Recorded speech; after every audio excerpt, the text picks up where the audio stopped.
बच्चों, welcome to Rajiv classes. आज हम ट्रिग्नोमेट्री का नेक्स्ट पार्ट लेकर आए हैं। इस पार्ट में हम ट्रिग्नोमेट्रिक रेशियोज़ की स्पेसिफिक एंगल्स पर वैल्यूज़ क्या क्या होती है हम वो देखेंगे और समझने की कोशिश करेंगे कि वो वैल्यूज़ क्यों होती है। ठीक है, उससे पहले अगर आपने पुरानी वीडियोज़ नहीं देखी इस लेक्चर की तो आप जाकर उसे ज़रूर देखें ताकि आपको ज़्यादा अच्छे से समझ में आए। ठीक है बच्चों, देखो हमारा जो स्पेसिफिक एंगल है, वैसे देखो एंगल तो कुछ भी हो सकता है, 1 degree, 2 degree, 3 degree, 10 degree, 20 degree, 40 degree, anything. But हमने कुछ स्पेसिफिक एंगल जो हमने फिक्स कर रखे हैं बुक के अकॉर्डिंग, वो है हमारे 0 degree, 30 degree, 45 degree, 60 degree and 90 degree. ये हमारे 5 स्पेसिफिक एंगल्स हैं। इन 5 स्पेसिफिक एंगल्स पर जो इन ट्रिग्नोमेट्रिक रेशियोज़ की वैल्यू होने वाली है वो क्या क्या होने वाली है। उससे पहले मैं पुरानी चीज़ें एक मिनट में रिवाइज करा दूँ। जैसे कि मैंने आपको बताया था कि साइन थीटा की वैल्यू जो होती है वो 1/cosec थीटा होती है। ठीक है, और कॉस थीटा की जो वैल्यू होती है वो 1/sec थीटा होती है। ठीक है, और टेन थीटा की जो वैल्यू होती है वो 1/cot थीटा होती है। ठीक है, साथ साथ ये तीन रिलेशन बता रखे हैं मैंने रेसिप्रोकल के। साथ साथ एक जो एक्स्ट्रा चीज़ें जो है जो मैंने आपको लास्ट क्लास में डिस्कस नहीं करी थी वो याद रखना कि टेन थीटा की जो वैल्यू होती है वो होती है sine theta upon cos theta. ये सिंपल वही है, परपेंडिकुलर अपॉन में hypotenuse divided by base upon hypotenuse करोगे तो हाइपोटेन्यूज से हाइपोटेन्यूज कट जाएगा। कैसे, देखो साइन थीटा की वैल्यू क्या होती है, perpendicular upon hypotenuse. Cos theta की वैल्यू क्या होती है, बेस अपॉन हाइपोटेन्यूज।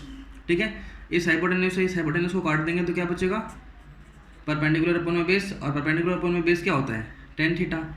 समझे ना, यही तो हमारा टेन थीटा है। तो यहाँ से मेरे पास दो रिलेशन आया कि टेन थीटा की जो वैल्यू है वो sine theta upon cos theta होती है, और सिमिलरली अगर मैं कॉट थीटा लिखना चाहूँ तो कॉट थीटा की जो वैल्यू होती है वो cos theta upon sine theta होती है। समझ में आया, कोई डाउट इसमें? देखो ये रिलेशन याद रहेंगे तो आपको ट्रिग्नोमेट्रिक रेशियोज़ की जो वैल्यू होंगी वो भी याद रहेंगी बड़े आसानी से। ठीक है, तो हम शुरू करते हैं। देखो फर्स्ट केस लेते हैं। फर्स्ट केस हमारा जो है वो 0 डिग्री का है। क्या है हमारा, 0 डिग्री का है। ठीक है, अब देखो जैसे कि आप लोग जानते हो ट्रिग्नोमेट्रिक में मतलब ट्रिग्नोमेट्रिक जो लगती है वो हमारे ट्रायंगल के अंदर लगती है, और ट्रायंगल के अंदर हम बात कर रहे हैं 0 डिग्री के एंगल पर। अगर मुझे एक बात बताओ, अगर ट्रायंगल में कोई एंगल 0 डिग्री का है तो क्या वो ट्रायंगल पॉसिबल है? नहीं। देखो अगर मान लो मैं आपके सामने छोटा सा ट्रायंगल बना के बताने की कोशिश करता हूँ, अगर ये 0 डिग्री हो गया तो इसका मतलब क्या हुआ, ये दोनों ये तो ऐसे आ जाएगा ना, मतलब ये एक ही के ऊपर एक की लाइन आ जाएगी। समझ पा रहे हो? तो उस वक्त ट्रायंगल नहीं बनेगा। अब देखो ट्रायंगल नहीं बनेगा, still we are discussing about this 0 degree. Means इस 0 डिग्री में आपको कुछ पैटर्न दिखेगा, कुछ मतलब लिखने का उस ट्रायंगल का कि अगर इन केस अगर ट्रायंगल में 0 डिग्री बनता है then what is the ratios value. Means sine theta क्या होता है, sine theta is the ratio of the perpendicular upon में हाइपोटेन्यूज। तो उस टाइम पर परपेंडिकुलर और हाइपोटेन्यूज का रेशियो क्या होगा। ठीक है, तो मैं कोशिश करता हूँ आपको समझाने की अच्छे से। देखो लेट से हमारे पास एक ट्रायंगल है। ठीक है, इस ट्रायंगल का नाम है ABC। ये हमारा 90 डिग्री है यहाँ पर। ठीक है, ये हमने लेट कर लिया कि दिस इज थीटा। कोई डाउट? अगर मैं तुमको यहाँ से अगर ये थीटा है तो this is my perpendicular and this is my base and this is my hypotenuse. कोई डाउट? अगर मैं तुमसे यहाँ से वैल्यू लिखता हूँ साइन थीटा की वैल्यू। ठीक है, देखो साइन थीटा की जो वैल्यू होती है वो होती है परपेंडिकुलर अपॉन में हाइपोटेन्यूज। तो परपेंडिकुलर की मेरी वैल्यू क्या है यहाँ पर, AB अपॉन में AC। देखो मैं बहुत सिंपल तरीके से बता रहा हूँ, आपको समझना इस चीज़ को कि कैसे आया ये वैल्यू। ठीक है ना, देखो ये होता है AB अपॉन में AC हो गया। अब देखो समझो इसमें क्या मतलब है इसका बताने का। देखो इसका मतलब ये है कि अगर इन केस थीटा 0 हो जाता है, तो अगर थीटा 0 हो जाता है मीन्स क्या हुआ कि ये वाला जो एंगल है वो 0 डिग्री हो गया। अगर ये एंगल 0 डिग्री हो गया तो इसका मतलब जो A वाला पॉइंट है वो ऐसे नीचे नीचे आते आते आते आते कहाँ तक आ गया होगा, वो यहाँ तक आ गया होगा। मीन्स A जो है वो भी यहीं आ जाएगा। समझ पा रहे हो मैं क्या बता रहा हूँ? देखो 0 डिग्री अगर बनता है तो क्या होगा, ये दिस लेंथ मतलब AB की वैल्यू क्या होने वाली है, उस टाइम पर 0 हो जाएगी। क्यों? वो कभी फिर पहले यहाँ आएगा, फिर ऐसे करते करते जब भी तो 0 होगा। इसके अलावा तो कोई केस ही नहीं होगा। और देखो ये जो है वो आगे पीछे नहीं जाएगा। क्यों? परपेंडिकुलर के ऊपर ही तो हाइपोटेन्यूज होता है ना। Hypotenuse is drawn from the perpendicular to base. इन दोनों के बीच में तो लाइन बनती है। लेकिन अगर किसी केस में 0 डिग्री बन रहा है, 0 डिग्री बन रहा है मीन्स AC जो है वो BC के इक्वल आ गया। देखो इस केस में हमारा जो AC जो है वो BC के इक्वल आ गया। अब AC और BC का मतलब क्या हुआ? AC और BC का मतलब है कि जो हमारा बेस है वो हाइपोटेन्यूज के इक्वल आ गया, सिंपल। समझ पा रहे हो? और साथ साथ परपेंडिकुलर की वैल्यू क्या हो गई? 0 यूनिट। क्यों? देखो परपेंडिकुलर मेरा क्या है, ये अगर ये 0 डिग्री बनता है तो ये 0 हो जाएगा। देखो बनेगा नहीं, लेकिन अगर इन केस हम बनाने की कोशिश करते हैं तो उसका नेचर कैसा होगा आप ये समझ सकते हो। मेरे कहने का मतलब ये है, समझे?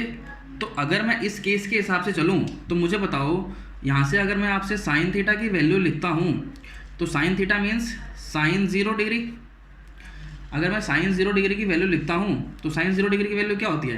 परपेंडिकुलर अपॉन में हाइपोटेन्यूज। देखो परपेंडिकुलर मेरा क्या है? 0। हाइपोटेन्यूज क्या है मेरा? हाइपोटेन्यूज कुछ भी हो उससे क्या मतलब है? 0 upon anything is 0 means what is the value of sine 0 degree? Sine 0 degree की वैल्यू हो जाएगी 0। समझ पा रहे हो कैसे आया साइन 0 डिग्री की वैल्यू 0? क्लियर?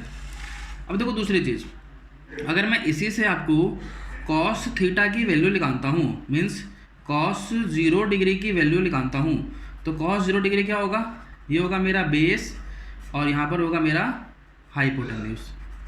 तो आपको मैंने अभी बताया कि अगर 0 डिग्री केस पॉसिबल होता है तो बेस और हाइपोटेन्यूज इक्वल होगा, और बेस और हाइपोटेन्यूज अगर 0 इक्वल होगा तो ये हो जाएगा बेस और हाइपोटेन्यूज को क्या लिख दो? बेस। तो इससे कट कर क्या बन गया? 1। तो इसका मतलब कॉस 0 डिग्री की वैल्यू क्या आ जाएगी? 1। अब देखो अब मेरे पास 2 वैल्यूज़ आ गई ना, तो मैं फटाफट से सारी वैल्यूज़ लिख सकता हूँ। कैसे? देखो कॉस 0 डिग्री 1 आ गया, साइन 0 डिग्री 0 आ गया। ठीक, अब देखो यहाँ पर साइन की वैल्यू मैं लिख सकता हूँ। साइन की वैल्यू अगर साइन पता लग गया तो कोसेक थीटा क्या होता है? कोसेक 0 डिग्री क्या हो जाएगा? 1 अपॉन साइन 0 डिग्री। तो ये क्या हो जाएगा? 1 upon 0 that is not defined. समझ गए? अगर कोसेक 0 की वैल्यू पता लग गई तो इसका मतलब सेक 0 डिग्री की वैल्यू क्या होगी? 1 upon cos 0 means 1 upon 1 is equal to 1 means यहाँ से क्या आ जाएगा? सेक 0 डिग्री की वैल्यू क्या आ गई? 1। और कॉसेक 0 डिग्री की वैल्यू क्या आ गई? Not defined. समझ पा रहे हो? ठीक है, देखो ये बहुत बेसिक सी चीज़ें हैं, मैं आपको बड़े आराम से डिस्कस कर रहा हूँ एक, और आपको भी मैं सारी वैल्यूज़ लिख के दिखाऊंगा टेबल में। ठीक है, क्लियर? अगर मैं इसी के हिसाब से 10 की वैल्यू दोबारा से वैल्यू डिस्कस करूँ तो कैसे होगी? देखो अगर मैं आपसे टेन थीटा की वैल्यू पूछता हूँ, ठीक है, तो टेन थीटा की वैल्यू क्या होगी? देखो टेन थीटा 0 डिग्री क्या होती है? परपेंडिकुलर अपॉन में बेस। परपेंडिकुलर आपका क्या है? 0 है, और बेस कुछ भी हो तो आंसर क्या आ जाएगा? 0 डिग्री, मतलब 0 आ गया। ठीक है, वैसे ही अगर 10 पता लग गया तो कॉट 0 डिग्री क्या होता है? 1 अपॉन टेन 0 डिग्री। तो 1 upon tan degree means 1 upon 0 is equal to not defined. समझ पा रहे हो? अगर मैं आपके सामने एक टेबल तैयार करता हूँ, ठीक है, तो टेबल में देखो यहाँ पर आपको क्या करना है? देखो ये हमारी टेबल तैयार हो जाएगी। यहाँ पर कैसे होगी? देखो अगर मैं इसमें यहाँ पर आपके सामने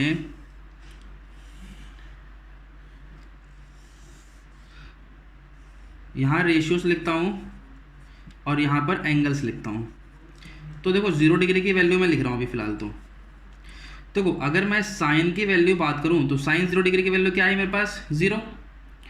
अगर मैं कॉस की बात करूँ तो कॉस 0 डिग्री की वैल्यू क्या है मेरे पास? 1।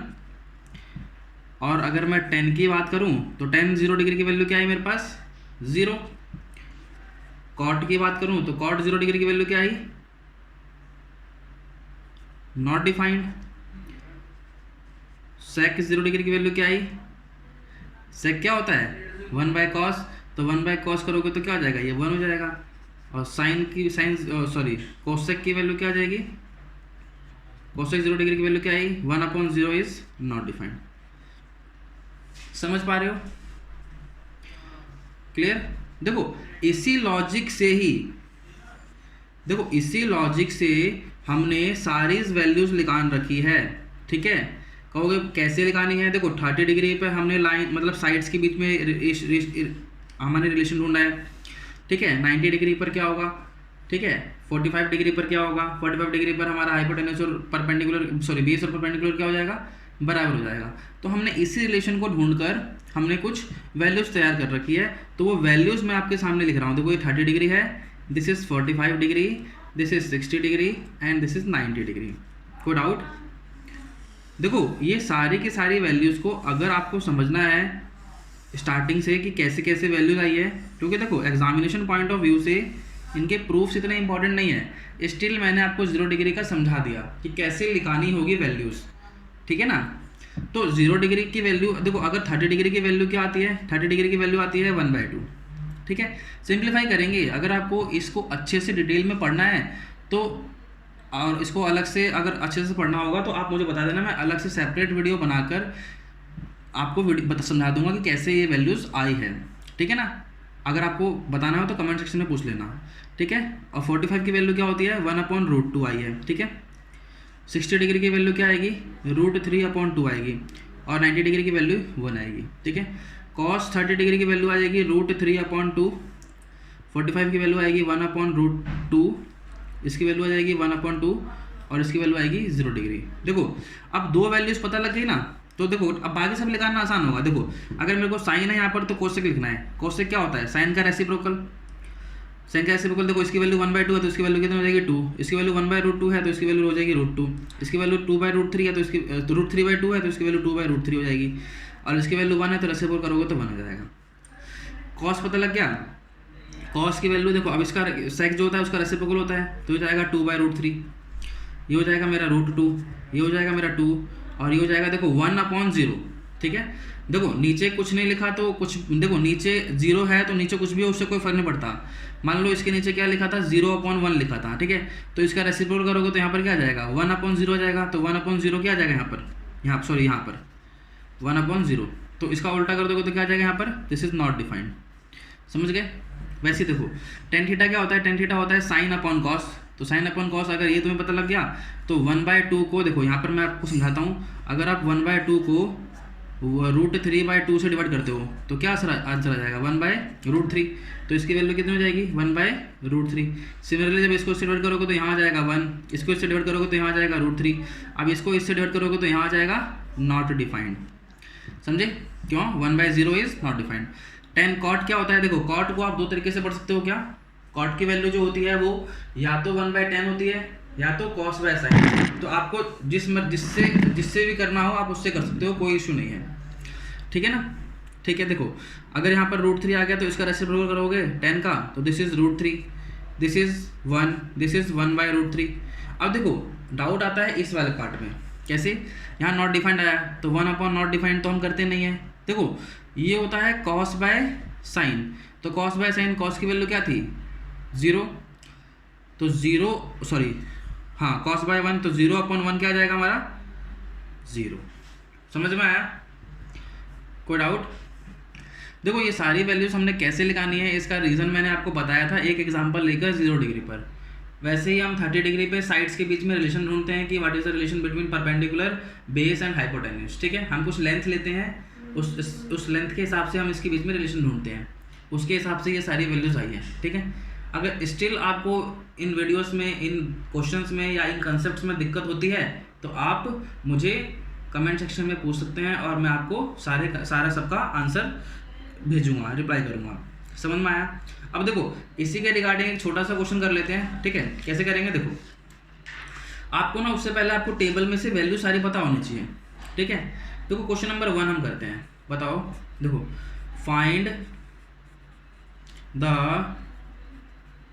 Value of sin 30 into cos 60 plus sin 60 into cos 30। समझ गए? देखो नेक्स्ट वीडियो को देखने से पहले आपको सारे के सारे ये वैल्यूज़ आपको पता होनी चाहिए। क्यों? क्योंकि नेक्स्ट वीडियो में इन वैल्यूज़ का ही यूज़ होगा, इन वैल्यूज़ के बीच में ही रिलेशंस होंगे। समझ पा रहे हो मैं क्या बता रहा हूँ? तो देखो अगर मैं टेबल के हिसाब से चलूँ, अभी तो आपको टेबल वैल्यू नहीं पता, तो देखो मैं अभी आपको सामने लिख देता हूँ। देखो what is the value of sin 30 1/2। तो साइन 30 की जगह मैं 1/2 पुट कर सकता हूँ। What is the value of cos 60? Cos 60 की वैल्यू 1/2 होती है, तो मैं इसकी वैल्यू 1/2 पुट कर सकता हूँ। Plus what is the value of sign 60? देखो साइन 60 की वैल्यू होती है √3/2, तो यहाँ पर मैं √3/2 पुट कर सकता हूँ into what is the value of cos 30? Cos 30 की वैल्यू होती है √3/2, तो यहाँ पर भी क्या आ सकता है √3/2। अब क्या करना है आपको? अब आपको सिंप्लीफाई करना है, इसको मल्टीप्लाई करोगे तो ये आ जाएगा 1/4 प्लस ये हो जाएगा मेरा 3/4। अब इसमें एलसीएम ले लो, तो एलसीएम लेते वक्त इसमें कोई चेंज तो करना नहीं है, क्यों? डिनोमिनेटर सेम है, तो 4/4 दैट इज़ 1। समझ पा रहे हो? देखो ये बहुत बेसिक्स का क्वेश्चन था।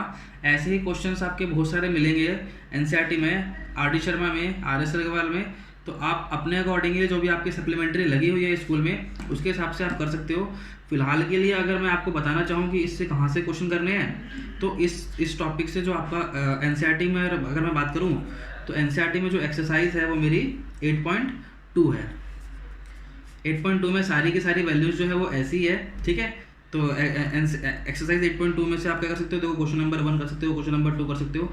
सिंपल वैल्यूज पुटिंग है, समझ पा रहे हो कैसे करना है? वैल्यूज पुटिंग मतलब आपको टेबल से ये सारी की सारी वैल्यूज़ को फाइंड आउट करना है और पुट करना है और सिंप्लीफाई करना है। समझ गए? Still you have any doubt regarding any question, any type, any concept, तो आप मुझसे कमेंट सेक्शन में पूछ सकते हैं या फिर मुझे कनेक्ट कर सकते हैं, मैं आपको रिप्लाई ज़रूर करूँगा, ठीक है। थैंक यू बच्चों, आज के लिए इतना ही करते हैं, बाकी हम लेकर आएंगे आपके लिए नेक्स्ट वीडियो में, ठीक है। Thank you.